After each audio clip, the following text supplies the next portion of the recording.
I am MNB Shankar, lecturer in commerce. Today our class BOM భాగస్వామ్య సంస్థ అనగానేమి, భాగస్వామ్య సంస్థ లక్షణాల గురించి వివరిస్తాను. అమలాపురం మిరియం కాలేజీలో ఈ క్లాస్ చెప్తున్నాం, జాగ్రత్తగానండి. చూడండి, భాగస్వామ్యం అంటే ఏంటి?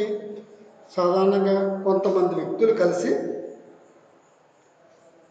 లాభం సంపాదించడం కోసం చేసే వ్యాపారాన్నే భాగస్వామ్య వ్యాపారం అంటారు. కొంతమంది వ్యక్తులు కలిసి ఈ వ్యాపారం అనేది సమిష్టిగా అందరూ కలిసి ఒకరికొకరు సహకారంతో చేసే వ్యాపారాన్నే భాగస్వామ్య వ్యాపారం అంటారు. దీన్ని ముఖ్యంగా కొంచెం పద్ధతి ప్రకారంగా చూసుకోవాలంటే ఈ వ్యాపారానికి భాగస్తుల మధ్య నోటి మాటల ద్వారా కానీ వ్రాతపూర్వకంగానే ఒక ఒప్పంద పత్రం రాసుకుని వ్యాపారం చేసుకుంటే మంచిది. ఎందుకంటే భవిష్యత్తులో ప్రస్తుతం బాగున్నా వీళ్ళందరికీ సత్యతగా ఉన్న భవిష్యత్తులో కొన్ని విభేదాలు ఉన్న వీళ్ళకి కొన్ని గొడవలు రావచ్చు, అలా లాభాలు పంచుకోవడంలో ఇబ్బందులు రావచ్చు. ఇలాంటివి ఏమీ లేకుండా పద్ధతి ప్రకారంగా వీళ్ళందరూ కూడా కలిసి సమిష్టిగా ఒక ఒప్పందం అనేది తయారు చేసుకుంటే భాగస్వామ్య ఒప్పందానికి అది కూడా చెప్పుకుందాం. భాగస్వామ్య ఒప్పందం కూడా అదే భాగస్వామ్యం అంటే ఏంటి, దాని లక్షణాలు ఏంటి? భాగస్వామ్యం అనేది కొంతమంది కలిసి లాభం సంపాదించడం కోసం చేసే వ్యాపారాన్ని భాగస్వామ్య వ్యాపారం ఉంటుంది. ఇది చట్టబద్ధతగా ఉండాలి. అందరూ కలిసి చేసుకునే వ్యాపారం చట్ట వ్యతిరేక వ్యాపారాలు మాత్రం చేయకూడదు. అయితే భాగస్వామ్య చట్టం ఎప్పుడైనా స్థాపించవచ్చు, కానీ దీనికి కూడా కొన్ని షరతులు వర్తిస్తాయి. ఎందుకంటే భాగస్వామ్యం అనేది కొంతమంది వ్యక్తులు కలయిక వలన ఏర్పడుతుంది కాబట్టి దీనికి కూడా ఒక చట్టం అనేది భారత భాగస్వామ్య చట్టం అనేది తయారు చేశారు. భాగస్వామ్యం ఈ భారత భాగస్వామ్య చట్టం అనేది ఇప్పుడు తయారు చేశారంటే 1932. అంటే భాగస్వామ్య వ్యాపారం అనేది అందరూ కలిసి కానీ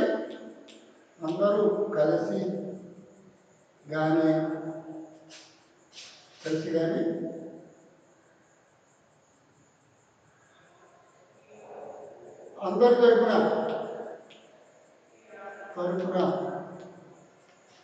ఒక్కరు కానీ చేసే వ్యాపారము భాగస్వామ్య వ్యాపారం అంటారు. భాగస్వామ్య వ్యాపారం అంటారు. చూడండి, ఇక్కడే చెప్పుకొచ్చాం. అందరూ కలిసి చేయొచ్చు, లేదంటే అందరి తరపున ఒకరిని ఏమన్నా ఒక మంచి యాక్టివ్ పార్ట్నర్గా పెట్టి అతనికి వ్యాపార బాధ్యతలన్నీ అప్పచెప్పి అతన్ని చేయమని మనం పెట్టుబడి పెట్టి మన వ్యాపారంలో పాల్గొనకుండా ఉండి వ్యాపారం చేయమని ఒక వ్యక్తికి అప్పచెప్పడం కానీ చేయొచ్చు. అలా అందరూ చేయొచ్చు, అందరి తరపున ఒకరు కానీ ఈ వ్యాపారాన్ని చేయొచ్చు అనమాట. అయితే భారత భాగస్వామ్యం చేయడానికి ఒక చట్టం ఉంది. అదేంటంటే భారత భాగస్వామ్య చట్టం 1932. ఈ 1932 అనేది భారత భాగస్వామ్య చట్టం నెలకొల్పడం జరిగింది. ఈ చట్టం ఏమేమి చేస్తుందంటే భాగస్వామ్యం అనేది అందరూ కానీ అందరి తరపున కొందరు కానీ చేయాలంటుంది. అలాగే లాభ నష్టాలను పంచుకోవడంలో కూడా ఈ చట్ట ప్రకారం కొన్ని నియమ నిబంధనలు ఉన్నాయి. అంటే ఒప్పందం అనేది పెట్టుకుంటే ఒప్పందం ప్రకారం భాగస్తులందరూ కూడా లాభాలు పంచుకోవచ్చు, నష్టాలు పంచుకోవచ్చు. ఒప్పందం లేకపోతే మాత్రం ఈ చట్టం ప్రకారంగానే భాగస్తులందరూ సమానం కాబట్టి ఎవరు పెట్టుబడి పెట్టినా పెట్టుబడి పెట్టకపోయినా లాభాలు మాత్రం సమానంగా పంచుకోవాలి. ఇది భాగస్వామ్యం యొక్క రూల్. ఈ చట్ట ప్రకారం కూడా భాగస్వామ్యం ఏర్పడుతుంది. ఈ వ్యాపారం చేయడానికి ప్రత్యేక రిజిస్ట్రేషన్ అనేది అవసరం లేదు. రిజిస్ట్రేషన్ అనేది కూడా చేసుకోవడానికి అవకాశం కూడా ఉంది. అంటే రిజిస్ట్రేషన్ కావాలని కంపల్సరీ రిజిస్ట్రేషన్ ఏం లేదు, కానీ రిజిస్ట్రేషన్ చేసుకోవడం కూడా మంచిది. రిజిస్ట్రేషన్ చేసుకోవడం వలన సంస్థ యొక్క లెక్కలను ఆడిట్ చేయడానికి కానీ, అలాగే సంస్థ యొక్క వ్యవహారాలన్నీ కూడా నిజమన్నవి బ్యాంకులు, ఈ రిజిస్టర్డ్ సంస్థలకైతే బ్యాంకులు రుణాలు ఇవ్వటం కానీ ఇవన్నీ సమకూరుతూ ఉంటాయి. అందుగురించి రిజిస్ట్రేషన్ అనేది మంచి పద్ధతే. ఈ వ్యాపారం యొక్క పద్ధతి ప్రకారం రిజిస్ట్రేషన్ అనేది చేయించుకోవడం చాలా ముఖ్యం అన్నమాట. వ్యాపారంలో భాగస్వామ్య వ్యాపారానికి హాని అనే ఆర్థికవేత్త భాగస్వామ్య వ్యాపారాన్ని ఒక నిర్వచనం ఇచ్చాడు. ఆయన కూడా ఏం చెప్తున్నాడంటే, భాగస్వామ్య వ్యాపారం అనేది సమిష్టిగా చేసి లాభాలు పంచుకోవడానికి కుదుర్చుకున్న ఒప్పందమే, ఇది చట్టబద్ధమైన వ్యాపారం మాత్రమే చేయాలి అని ఆయన కూడా నిర్వచించాడు. ఈ రకంగా మనకి భాగస్వామ్యంలో అనేక రకాల లక్షణాలు ఉన్నాయి. అవి ఏమిటంటే, మొట్టమొదటిగా మనం చెప్పుకోవడానికి సాధారణంగా భాగస్వామ్య సంస్థ ఎప్పుడు పెట్టాలి, ఎక్కడ ఏ పేరు పెట్టాలి, అలాగే భాగస్వామ్య సంస్థ యొక్క వ్యాపారం ఏమి నిర్ణయించుకున్నారు, నిర్ణీత వ్యాపారం ఏ వ్యాపారం చేయాలనుకుంటున్నారు, అలాగే భాగస్వామ్య ఒప్పందం ఏంటి, భాగస్వామ్య లాభ నష్టాలు ఎలా పంచుకోవాలి, తర్వాత భాగస్థుల్లో యజమాని ప్రతినిధి పద్ధతుల్లో ఉండటం కానీ, సభ్యుల సంఖ్య గురించి కానీ, అలా వాటాల బదిలీకి వీలు లేదని కానీ, ఇలాగ అపరిమిత రుణ బాధ్యత, ఇవన్నీ కూడా లక్షణాలు ఉన్నాయి. సాధారణంగా మొట్టమొదటి నిర్ణీత వ్యాపారం. నిర్ణీత వ్యాపారం అంటే ఏంటి? ఉంటుంది లక్షణాలు వచ్చేటప్పటికి నిర్ణీత వ్యాపారం.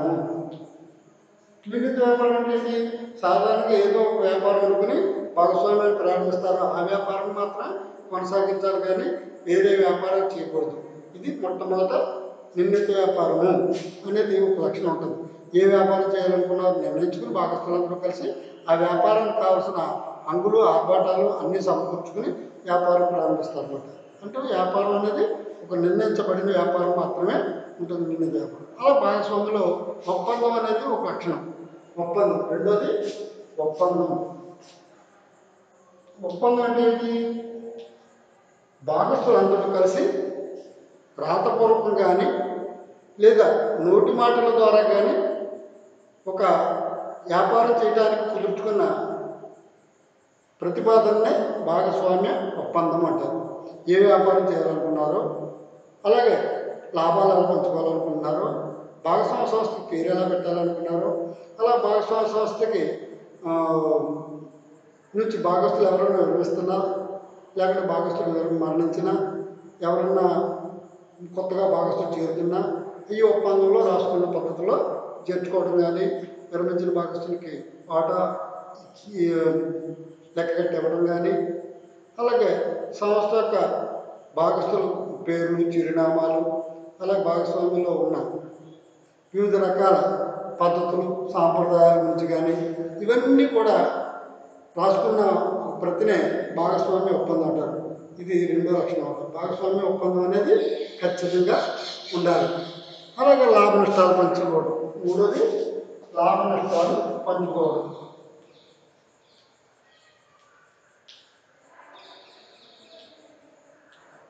లాభ నష్టాలు పంపిణీ.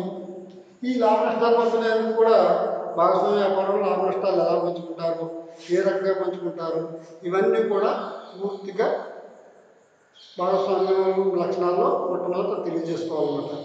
అలాగే నెక్స్ట్ భాగస్థులు యజమాని ప్రతినిధిగా కూడా వ్యవహరిస్తారు. భాగస్థుడు యజమాని ప్రతినిధిగా అంటే భాగస్వామ్య సంస్థలో భాగస్థులు అందరూ యజమానులే, కానీ కొంతమంది ఈ భాగస్థులందరి తరఫున కూడా ప్రతినిధిగా కూడా వ్యవహరిస్తూ ఉంటారు. వాడిని ఏమంటామంటే మనం యాక్టివ్ పార్ట్నర్, అతన్నే సక్రియ భాగస్థుడు అని కూడా అంటాం. అదో లక్షణం ఉంటుంది. భాగస్వామ్యంలో యజమాని ప్రతినిధుల సంబంధం కూడా ఉంటుందంట. నెక్స్ట్ నాలుగోది భాగస్థుడు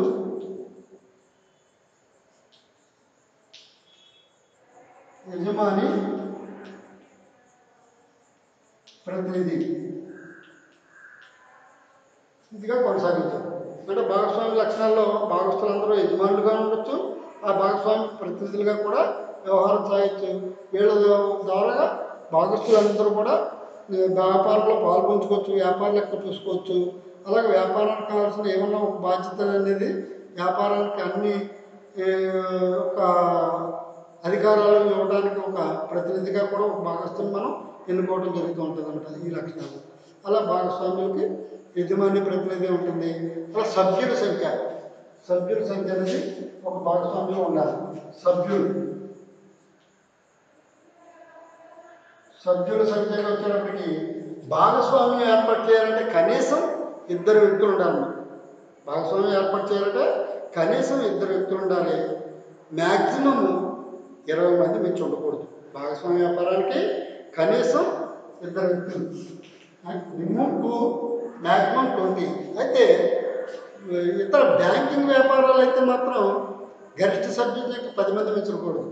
అంటే ఇక్కడ వ్యాపారం చేసేటప్పుడు భాగస్వామ్యంలో కనీసం ఇద్దరు ఉండాలి. బ్యాంకింగ్ వ్యాపారం కనుక వాళ్ళు భాగస్వామ్యం కొనసాగిస్తుంటే 10 మంది మించి ఉండకూడదు గరిష్ట సభ్యుల సంఖ్య. అలాగే ఇతర వ్యాపారాలు అయితే గరిష్ట సభ్యుల సంఖ్య 20 మంది వరకు ఉండొచ్చు. భాగస్వామ్యం మ్యాక్సిమం 20. అది ఏ వ్యాపారానికి ఇతర వ్యాపారాలు ఏం చేసుకున్నా 20 మంది ఉండొచ్చు.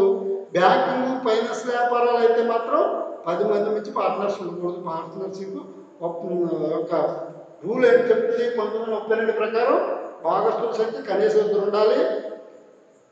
బ్యాంకింగ్ వ్యాపారాలు అయితే 10 మంది మించి ఉండకూడదు. ఇతర వ్యాపారాలు అయితే 20 మంది మించి ఉండకూడదు. అంటే మినిమం 2, మ్యాక్సిమం 20 అనమాట. ఆ రకంగా సభ్యుల సంఖ్య అనేది 20 to 20, 2 to 20 అన్నమాట. ఇద్దరు ఉండాలి కనీసం, మ్యాక్సిమం 20 మంది మించి ఉండకూడదు. బ్యాంకింగ్ అయితే ఏంటి, బ్యాంకింగ్ వ్యాపారం అయితే 10 మంది మించి ఉండకూడదు. ఈ రకంగా భాగస్వామ్యం యొక్క లక్షణాలు సభ్యుల సంఖ్య కూడా తెలియజేస్తుంది అన్నమాట. అలాగే తర్వాత వాటాలకు బదిలీకి వీల్లేదు. 6 లక్షణం వాటాలు బదిలీ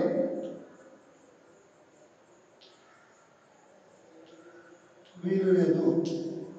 ఈ భాగస్వామ్య వ్యాపారంలో ఎవరైతే చేరారో వాళ్ళ వాళ్ళ లాభాలు వాళ్ళే తీసుకోవాలి, కానీ ఇతరులకు తమ వాటాలు బదిలీ చేయడానికి వీలు లేదన్నమాట. అంటే భాగస్వామ్యం అనేది ఎవరు చేరారో వాళ్ళే వ్యాపారం కొనసాగుతూ ఉండాలి. వ్యాపారంలో కొనసాగకపోతే భాగస్వామ్యం నుంచి విరమించుకోవడానికి అవకాశాలు ఉంటాయి, కానీ అతని వాటాలు ఇంకొక వ్యక్తిని చేర్చుకోవడానికి అధికారం లేదన్నమాట అతని తరపున. అయితే ఇది భాగస్థుల అంగీకారం ఒప్పందాలు ఏమైనా ఉంటుంటే అప్పుడు చేర్చుకోవడానికి ఏమైనా అవకాశం ఉంటుంది అనమాట.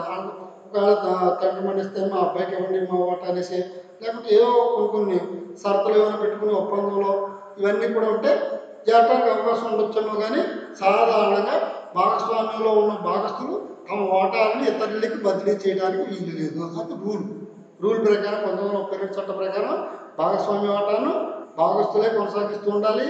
భాగస్వామ్యంలో విరమించాలనుకున్నా లేకపోతే ఏదైనా చేయాలనుకున్నా ఇతర భాగస్థులు అంగీకారం ఉండాలి. ఇతర భాగస్థులు అంగీకారం ఉన్నప్పుడు మాత్రమే భాగస్వామ్యంలో తమ వాటాలను బదిలీ చేయడానికి వీలుంటుంది. భాగస్వామ్యంలో సాధారణంగా బదిలీ చేయడానికి వీలుండదు.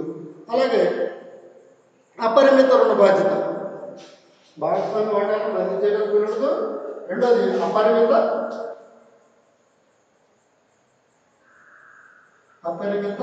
రుణ బాధ్యత.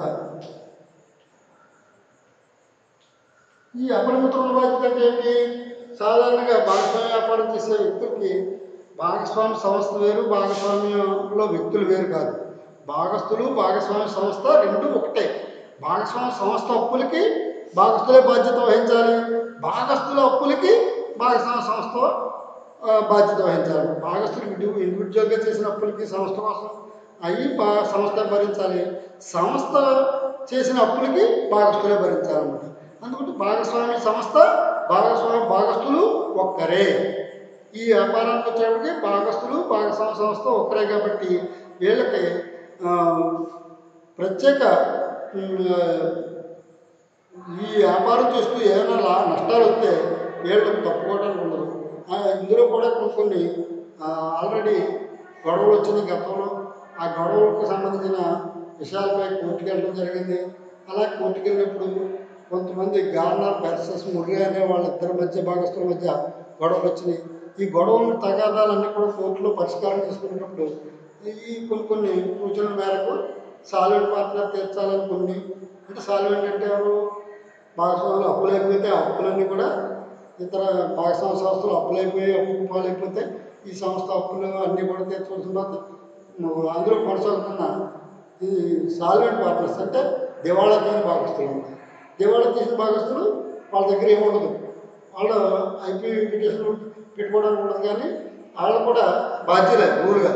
అంటే భాగస్తులు అప్పులు తీర్చడానికి కానీ అన్నిటికి కూడా భాగస్తులందరికీ సమాన వాటా ఉంటుంది.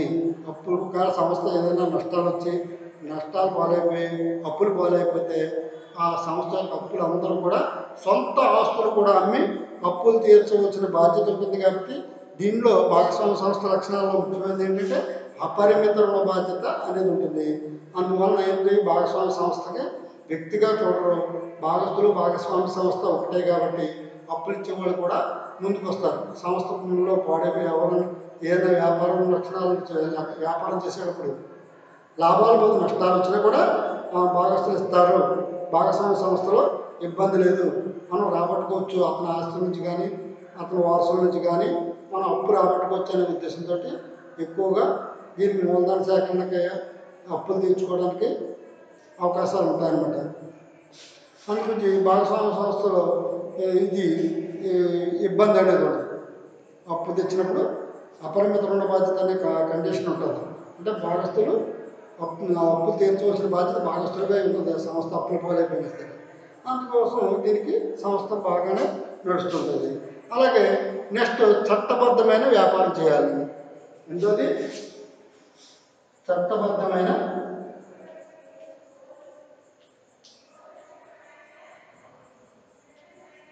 వ్యాపారం చేయాలి. చట్టబద్ధమైన వ్యాపారం ఏంటి, భాగస్వామ్య సంస్థ అనేది భాగస్వామ్యం గవర్నమెంట్ వ్యతిరేకంగా, అంటే కొన్ని వ్యాపారాలు చట్ట వ్యతిరేక వ్యాపారాలు ఉన్నాయి. అటువంటి వ్యాపారాలు మాత్రం భాగస్వామ్యంలో చేయకూడదు. ఎందుకంటే భాగస్తులు వ్యాపారం చేసినంతా కూడా ఇక్కడ వినియోగదారుల యొక్క ప్రాణాలకి, వినియోగదారుల యొక్క ఆరోగ్యానికి భద్రత కలిగే వ్యాపారం చేయాలి, కానీ వినియోగదారులకి హాని కలిగించే వ్యాపారాలు మాత్రం చేయకూడదు. చట్టబద్ధమైన చట్టం సూచించిన వ్యాపారాలు మాత్రం చేయాలి, చట్ట వ్యతిరేక వ్యాపారాలు చేయకూడదు. ఇదో నిబంధన. భాగస్వామ్య వ్యాపారానికి ఏదో లక్షణం ఉంటుందంట. ఇలాగా భాగస్వామ్య వ్యాపారం లక్షణాలకు వచ్చేటప్పటికి నిర్ణీత వ్యాపారము ఒప్పందం అనేది ఉంటుంది, లాభ నష్టాల పంపిణీ అనేది కూడా జరుగుతుంటుంది. భాగస్తులు యజమాని ప్రతినిధిగా కూడా వ్యవహరించవచ్చు. సభ్యుల సంఖ్య మాత్రం 2 ఉండాలి కనీసం, మ్యాక్సిమం 20 మంది మించి ఉండకూడదు. బ్యాంకింగ్ వ్యాపారం అయితే మ్యాక్సిమం 10 మెంబర్స్ నుంచి ఉండకూడదు అనమాట. అలాగే వాటాల బదిలీకి వీలు లేదు. వాటాల బదిలీ ఏంటి, సంస్థలకు పెట్టుబడి పెట్టిన వాటాలు, ఈ వాటాలు మొత్తాన్ని వేరే వారికి బదిలీ చేసి నేను వ్యాపారంలో నిర్మిస్తున్నానని వాడి ఇండివిజువల్గా డిసిషన్ తీసుకోకూడదు అనమాట. అది వాటాల బదిలీకి వీలు లేదు. అపరిమిత రుణ బాధ్యత అనేది ఉంటుంది. కాబట్టి వ్యాపార సంస్థ చేసిన అప్పులకు కానీ భాగస్తులు చేసిన స్వయంకృత అపరాధాలకు కానీ అందరూ భాగస్తులు భరించవలసి ఉంటుంది ఆ అప్పులకి. అందుకొచ్చి అపరిమిత రుణ బాధ్యత ఉంటుంది. కాబట్టి అందరూ సక్రమంగా వ్యాపారం చేసుకోవడానికి అనుకుంటారు. ఎవరు ఏ ఒక్కరు నష్టపోయిన వ్యాపారానికి ఆ నష్టం అందరూ భరించవలసి వస్తుంది. కాబట్టి భాగస్వామ్యం చట్టబద్ధంగా కూడా వ్యాపారం చేయాలని ఉంటుంది. చట్టబద్ధత వ్యాపారం ఏంటి, చట్టానికి సరైన పనులు పద్ధతుల్లో చేసి చట్ట వ్యతిరేక వ్యాపారాలు మాత్రం చేయకూడదనేసి ఈ భాగస్వామ్య వ్యాపారంలో రూల్ ఉంటుంది. ఇంకా భాగస్వామ్యంలో ఒప్పందం అనేది ఇంపార్టెంట్. ఒప్పందం అంటే ఏంటి, భాగస్వామ్య ఒప్పందం కూడా 32 ప్రకారమే కొనసాగుతుంది. ఒప్పందంలో లక్షణాలు ఏంటి, ఒప్పందం అనేది ఏంటి, ఇది పార్ట్నర్షిప్ డీడ్ అంటారు దీన్ని ఇంగ్లీష్లో. పార్ట్నర్షిప్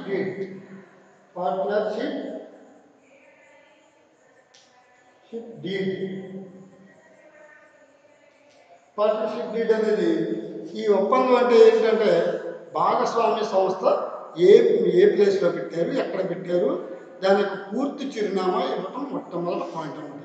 ఈ ఒప్పందంలో కొన్ని అంశాలు ఉంటాయి. ఏమిటవి, భాగస్వామ్య సంస్థ ఏ పేరు పెట్టారు, ఎక్కడ పెట్టారు, స్థలము, దాని యొక్క చిరునామా పూర్తిగా ఉండాలి. అంటే భాగస్వామ్య సంస్థ పేరు ఫస్ట్ పాయింట్,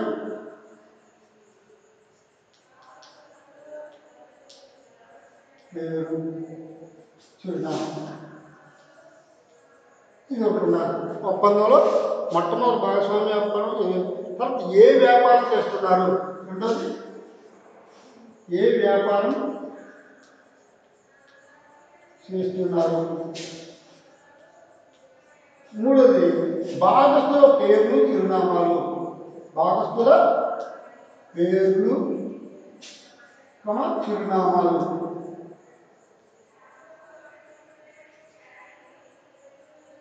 చిరునామాల గురించి కూడా మనం తెలియజేయాలన్నమాట. ఒప్పందంలో భాగస్వామ్య వ్యాపారం ఎక్కడ పెట్టారు, ఆ ప్రదేశం పేరు, చిరునామా, అలాగే రెండోది ఏ వ్యాపారం చేస్తున్నారో దాని గురించి వివరాలు ఉండాలి. అలాగే భాగస్థుల పేర్లు చిరునామాలు, అలాగే మూడోది భాగస్థుల పేర్లు చిరునామా, నాలుగు భాగస్థుల లాభ నష్టాల పంపిణీ నిష్పత్తి. భాగస్థుల లాభ నష్టాల పంపిణీ నిష్పత్తి. ఇది ఖచ్చితంగా ఒప్పందం రాసుకుంటే ఇది ఒక పాయింట్ ఉండాలన్నమాట. భాగస్వామ్య ఒప్పందం రాసుకునేటప్పుడు భాగస్థుల లాభాలు ఎలా పంచుకుంటారు, వచ్చిన పెట్టిన పెట్టుబడులు, అలాగే ఈ లాభాలు ఎలా పంచుకుంటారు, ఏ రకంగా పంచుకుంటారు, అవన్నీ కూడా వివరంగా రాసుకోవాల్సి ఉంటుందన్నమాట. ఏ నిష్పత్తి ఉందో, ఏ నిష్పత్తిలో ఎవరు వాటా తీసుకోవాలో వచ్చిన లాభం అంతా అని, అలా సమానంగా పంచుకుంటామంటే ఇక్కడ సమానంగా పంచుకుంటారని ఒప్పందంలో రాసుకోవాలి. ఇక్కడ సమానంగా పంచుకోము అంటే ఒకరికి ఎక్కువ పెట్టుబడి పెడతారు, ఒకరు తెలివితేటలు పెట్టుబడి పెడతారు, ఒకడేమో నామాత్రంగా భాగస్థుడిగా ఉండి నేను కొనసాగుతాను కానీ నేను పెట్టుబడి పెట్టను, నేను ఏమి సలహాలు ఇవ్వను, భాగస్థుడిగా మాత్రం ఉంటానంటాడు. అలాగే నిష్క్రియ భాగస్థులు అని రకరకాల భాగస్థులు కూడా ఉంటారు. ఆ భాగస్థులు ఉన్నప్పుడు భాగస్థుల స్వభావాన్ని బట్టి వాళ్ళు ఏ రకంగా చేసినా కూడా వాళ్ళకి లాభంలో వాటా ఇవ్వాల్సిన బాధ్యత మనకు ఉంటుంది. కాబట్టి ఈ లాభ నష్టాలు ఎలా పంచుకోవాలో ఆ నిష్పత్తులు ఇవన్నీ కూడా ఒప్పందంలో తెలియజేయవలసి ఉంటుందన్నమాట. ఇది భాగస్వామ్య ఒప్పందంలో ఇంపార్టెంట్ పాయింట్లు. భాగస్వామ్య సంస్థ పేరు, వ్యాపారం ఏ వ్యాపారం చేస్తున్నారు, భాగస్థుల పేరు చిరునామాలు, భాగస్థుల లాభ నష్టాల నిష్పత్తి, భాగస్థులు సొంత వాడకాలు వాడుకుంటే, భాగస్థులు సొంతానికి వాడుకుంటే, సొంత వాడకాలు, సొంత వాడకాలు, వాటిపై వడ్డీ. అలాగే ఇలాగ భాగస్థులు అదనంగా మూలధనం తెస్తే దానిపై వడ్డీ. ఇలాగ రకరకాల షరతులు ఉంటాయన్నమాట. ఇంకా ఒకటని ఇదే కాదు, అనేక రకాల పద్ధతుల్లో భాగస్వామ్య ఒప్పందం రాసుకుంటూ ఉంటారు ఆ సంస్థ వ్యాపారంలో. అలాగే భాగస్వామ్య వ్యాపారం ప్రారంభించిన తేదీ, భాగస్వామ్య వ్యాపారం ప్రారంభించిన తేదీ, భాగస్వామ్య సంస్థను ముగింపు తేదీ ఎప్పుడు ముగిస్తారు, ఇవన్నీ కూడా రాసుకోవడం జరుగుతూ ఉంటుంది. అలాగే భాగస్థులు విరమించినప్పుడు కానీ లేకుండా భాగస్థులు మరణించినప్పుడు కానీ ఆడి వాటా విలువ కట్టే పద్ధతి. భాగస్థులు విరమించిన లేదా మరణించిన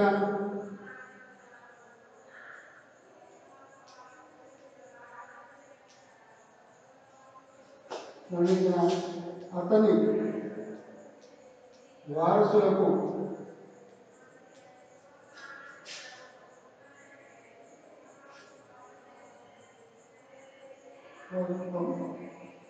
వారసులకు పంపిణీ చేసే విధానం. అలాగే భాగస్థుల హక్కులు, విధులు, బాధ్యతలు. భాగస్థుల హక్కులు,